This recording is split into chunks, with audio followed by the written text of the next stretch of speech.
कुनै पनि dollar card use नगरेर एउटा पेपाल अकाउन्टबाट अर्को पेपालमा पैसा पठाउने तरिका। हेलो साथीहरु, यहाँहरुलाई स्वागत छ यस न्यू भिडियोमा। यस भिडियो अन्तर्गत रहेर मैले एउटा पेपाल अकाउन्टबाट अर्को पेपाल अकाउन्टमा विदाउट कार्ड नै पैसा सेन्ड गरेर देखाउने छु। यदि तपाईहरुलाई चाहिँ यसको बारेमा थाहा छैन र यदि तपाईहरु यसमा जान्न इन्ट्रेस्ट हुनुहुन्छ भने तपाईहरुले भिडियोलाई चाहिँ अन्त्यसम्म हेर्नु होला। ल त साथीहरु, भिडियो सुरु गरौँ। सबैभन्दा पहिला तपाईहरुले आफ्नो पेपाल एप्लिकेसनलाई चाहिँ ओपन गर्नुपर्ने हुन्छ। म आफ्नो एप्लिकेसनलाई चाहिँ ओपन गर्नेछु। यहाँ हेर्न सक्नुहुन्छ साथीहरु, मैले आफ्नो पेपाल अकाउन्टलाई चाहिँ यहाँ चाहिँ ओपन गरिसकेको छु। तपाईहरुले यहाँ देख्न सक्नुहुनेछ मेरोमा चाहिँ 0.5 EUR रहेको छ। म आफ्नो अर्को अकाउन्टमा चाहिँ यो पैसालाई चाहिँ ट्रान्सफर गरेर देखाउने छु। सो मैले एउटा अर्को अकाउन्टबाट मैले आफूलाई यहाँ चाहिँ रिक्वेस्ट पनि गरिसकेको छु। यहाँ हेर्न सक्नुहुनेछ। म यसमा चाहिँ क्लिक गर्नेछु। अनि यसमा चाहिँ क्लिक गरिसकेपछि तपाईहरुले यहाँ चाहिँ पेमा क्लिक गर्नेछु। पेमा क्लिक गरिसकेपछि एउटा अर्को इन्टरफेस आउनेछ। पैसा सेन्ड गर्ने इन्टरफेस आउनेछ। तपाईहरुले यहाँ नेक्स्ट गर्नुपर्ने हुन्छ। यहाँ माथि तपाईहरुले एडिट पनि गर्न सक्नुहुन्छ। यहाँ कति पैसा राख्ने यहाँ चाहिँ माथि यहाँ राख्नुपर्ने हुन्छ, कति पैसा राख्ने भनेर। सो तपाईहरुले यहाँ चाहिँ आफूले कति सेन्ड गर्ने त्यो पैसा राख्नु होला र नेक्स्टमा क्लिक गर्नु होला। नेक्स्टमा क्लिक गरिसकेपछि एउटा अर्को इन्टरफेस आउनेछ। यहाँ यस्तो आउनेछ, तपाईहरुले हेर्न सक्नुहुनेछ। यहाँ चाहिँ यति अलिकति फी पनि काट्नेछ भनेर भनेको छ। अनि हामी यहाँ चाहिँ नेक्स्टमा क्लिक गर्यो भनेपछि यो चाहिँ ट्रान्सफर हुनेछ।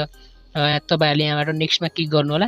अनि नेक्स्टमा क्लिक गरिसकेपछि हेर्न सक्नुहुन्छ मेरो अर्को अकाउन्ट चाहिँ यहाँ पर्सनल अकाउन्ट रहेको छ। पर्सनल अकाउन्ट रहेको छ। 0.03 EUR फी लाग्ने हुन्छ र 2 EUR मेरो अर्को अकाउन्टमा चाहिँ ट्रान्सफर हुनेछ। यहाँ हेर्न सक्नुहुन्छ। यहाँ कुनै पनि पेपाल मा यो डलर कार्ड लिङ्क छैन, हेर्न सक्नुहुन्छ। यहाँ चाहिँ छैन। यो हामीले पेपालबाट नै पे हुने हो, हैन। सो म यहाँ अब सेन्डमा क्लिक गर्नेछु। मेरो पर्सनल अकाउन्ट रहेको छ। यहाँ हेर्न सक्नुहुनेछ। फरेन एन्ड फ्यामिलीमा चाहिँ यहाँ टिक लागिसकेको छ। म यसलाई चाहिँ सेन्ड गरेर मेरो आइडीमा चाहिँ देखाउने छु। म यसमा चाहिँ अब सेन्ड गर्नको लागि यहाँ चाहिँ सेन्डमा क्लिक गर्नेछु। यहाँ सेन्डमा क्लिक गरेँ मैले। अनि सेन्डमा क्लिक गर्न साथ हेर्न सक्नुहुन्छ साथीहरु, यहाँ चाहिँ पैसा सेन्ड भइसकेको छ। म तपाईहरुलाई मेरो अर्को अकाउन्टमा लिएर पनि देखाउने छु र तपाईहरुलाई इमेल पनि देखाउने छु है त। र अब म यहाँ चाहिँ डन गर्नेछु। यहाँ डन भइसकेको छ। मेरो पेमेन्ट सक्सेसफुल्ली सेन्ड भइसकेको छ यहाँबाट।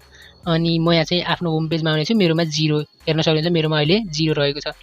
मेरोमा अहिले 0 EUR रह्यो, हैन। यहाँ हेर्न सक्नुहुन्छ। म तपाईहरुलाई वालेटमा लिएर पनि देखाउने छु। मेरोमा कुनै पनि त्यस्तो डलर कार्ड लिङ्क गरिएको छैन। यहाँ हेर्न सक्नुहुन्छ। यहाँ कुनै पनि डलर कार्ड लिङ्क छैन, कुनै पनि ब्याङ्क लिङ्क छैन। विदाउट डलर कार्ड नै यहाँबाट पैसा सेन्ड भइसकेको छ। र कुनै पनि एप्लिकेसनबाट यसमा चाहिँ पैसा विथड्र ल्याउन सकिन्छ, हैन। यसमा चाहिँ त्यस्तो कुनै पनि प्रब्लम हुँदैन। यस्तो पेपाल अकाउन्ट चाहिँ कसरी बनाउने भन्ने बारेमा चाहिँ मैले अलरेडी नै एउटा भिडियो बनाएको छु। डिस्क्रिप्सनमा त्यसको लिङ्क हुनेछ। तपाईहरुले त्यो लिङ्कबाट गएर तपाईहरुले पेपाल अकाउन्ट क्रिएट गर्न सक्नुहुनेछ। यहाँ माथि हेर्न सक्नुहुन्छ मेरो यहाँ चाहिँ अलरेडी यहाँ हेर्न सक्नुहुन्छ कि यहाँ मेल पनि आइसकेको छ। अनि नोटिफिकेसन पनि आइसकेको छ। पेपालको यहाँ चाहिँ यो पेपालको नोटिफिकेसन हो। यो सेन्ड भयो भनेर देखाएको छ। यहाँबाट सेन्ड भइसकेको छ। अब अर्को पेपाल अकाउन्टमा म यहाँहरुलाई चाहिँ देखाउने छु कि रिसिभ भएको कि भएको छैन भनेर है त। अब म यसलाई लगआउट गर्नेछु र अर्को अकाउन्टलाई चाहिँ लगइन गर्नेछु। मैले आफ्नो पेपाल अकाउन्टलाई चाहिँ यहाँ लगइन गर्न खोजिरहेको छु। अब लगइन हुँदैछ मेरो पेपाल अकाउन्ट। यहाँ हेर्न सक्नुहुन्छ फाइनल्ली मेरो पेपाल अकाउन्ट चाहिँ लगइन भइसकेको छ। अघि हामीले पठाएको अर्को अकाउन्टबाट पठाएको 2 युरो यहाँ चाहिँ आइसकेको छ। हेर्न सक्नुहुनेछ। यसमा चाहिँ तपाईहरुलाई कालो देखाएको होला, तर यहाँ चाहिँ सिक्युरिटी पर्पसको लागि हो। यो पेपालले नै हाइड गर्छ। यहाँ हेर्न सक्नुहुन्छ। यो होममा चाहिँ देखिरहेको होला। यहाँ तपाईहरुले यहाँ देख्न सक्नुहुन्छ कि 0.02 यहाँ आइसकेको छ। यो कुनै पनि डलर कार्ड युज नगरेर सेन्ड गरेको पैसा हो। यहाँ चाहिँ म वालेटमा लगेर पनि देखाउने छु। यहाँ चाहिँ सिअलमा गएर क्लिक गरेर देखाउने छु।